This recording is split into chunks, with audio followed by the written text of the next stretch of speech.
Hello বন্ধুরা, আপনারা সবাই কেমন আছেন? আমি আপনাদের বন্ধু শুভ্রা আপনাদের জন্য আজ আবার আরেকটা রেসিপি নিয়ে হাজির হলাম। এখানে 4 পিস কাতলা মাছ রয়েছে। এটাকে আমি নুন হলুদ দিয়ে সিদ্ধ করে নিয়েছি, আর জলটা কিন্তু আমি ফেলবো না। এবার কাঁটাগুলো বেছে নেব, একটা কাঁটাও যাতে না থাকে, এভাবেই বাছবো। তো চলুন বেছে নেই। মাছটা বেছে নিয়েছি, কাটা সব ফেলে দিয়েছি। তারপর এখানে নিয়েছি হলুদ গুঁড়ো, অল্প একটু শুকনো লঙ্কার গুঁড়ো, একটু মিট মশলা, একটু আদার পাউডার নিয়েছি।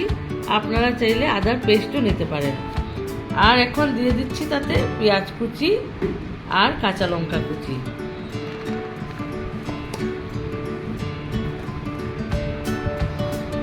সব একসঙ্গে মিশিয়ে নেব। এবার বাইন্ডিং এর জন্য নিয়ে নিচ্ছি বেসন।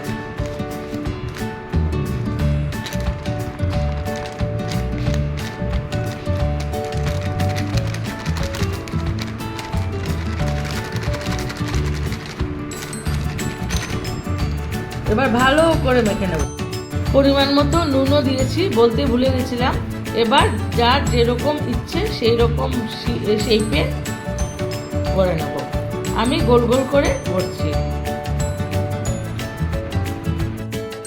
আমি এভাবে গোল গোল করে গড়ে নিয়েছি। আপনারা চাইলে যে কোনো রকমের শেপ দিতে পারবেন। এখন আলু কাটবো। আলুটা কেটে নিয়েছি, আমি এভাবে ডুমো ডুমো করে কেটেছি। নিয়েছি একটা পেঁয়াজ, আর টমেটো আর কাঁচা লঙ্কা।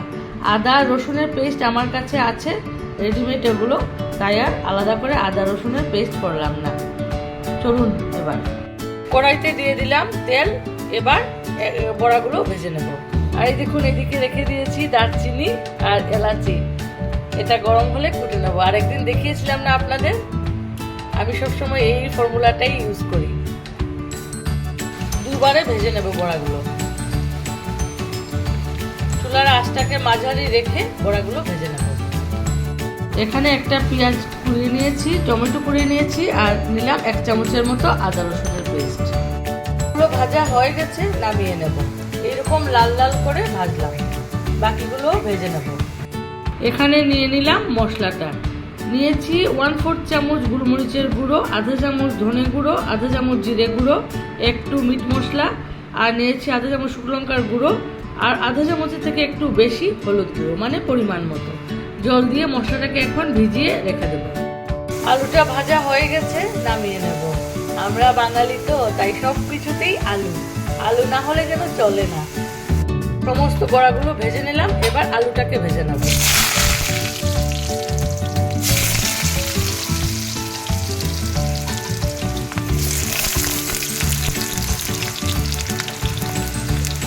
দেবো পরিমাণ মতো নুন।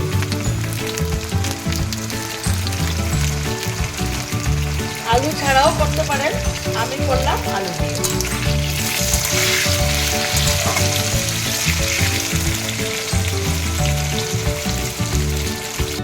এবার আর একটু তেল দিয়ে দিলাম, দিয়ে ফোড়নে দিচ্ছি তেজপাতা আর গোটা জিরে।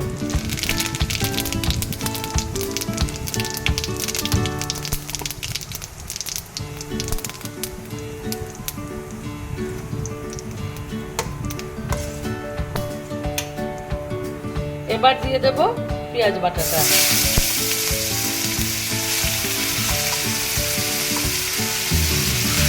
তারপর দিচ্ছি আদা রসুনের পেস্টটা।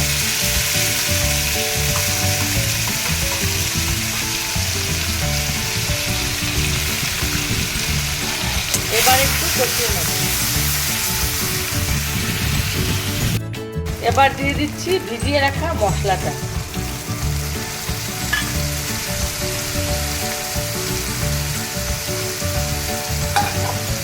আর দিয়ে দিচ্ছি মাছ যে সিদ্ধ করেছিলাম সেই স্টকটা, দিয়ে ভালো করে কষাবো।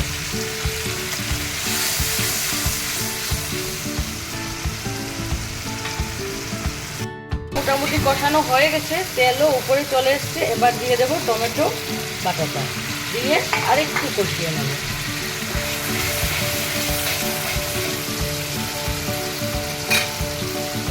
আর এই সময় দিয়ে দেব পরিমাণ মতো নুন।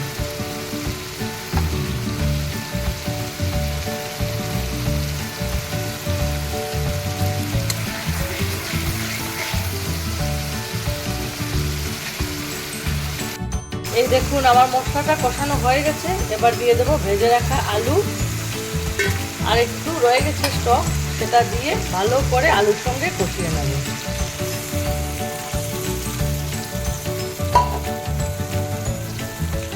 তাতে আলুটাও সিদ্ধ হয়ে যাবে। দিয়ে দেব 5টা কাঁচা লঙ্কা, দিয়ে এখন ভালো করে কষাবো।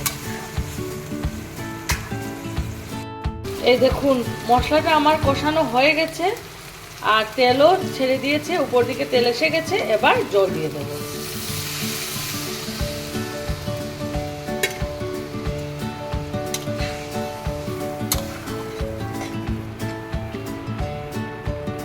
আগেই নুন দিয়ে দিয়েছি, এখন একটু সিদ্ধ হতে দেব।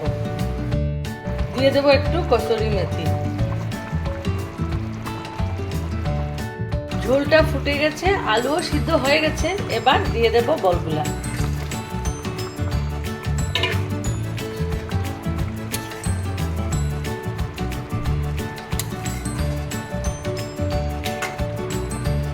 অল্প একটু সময় রাখবো। আমার রেসিপিটা প্রায় তৈরি হয়ে গেছে। এবার দিয়ে দেব দারচিনি এলাচি পাউডার।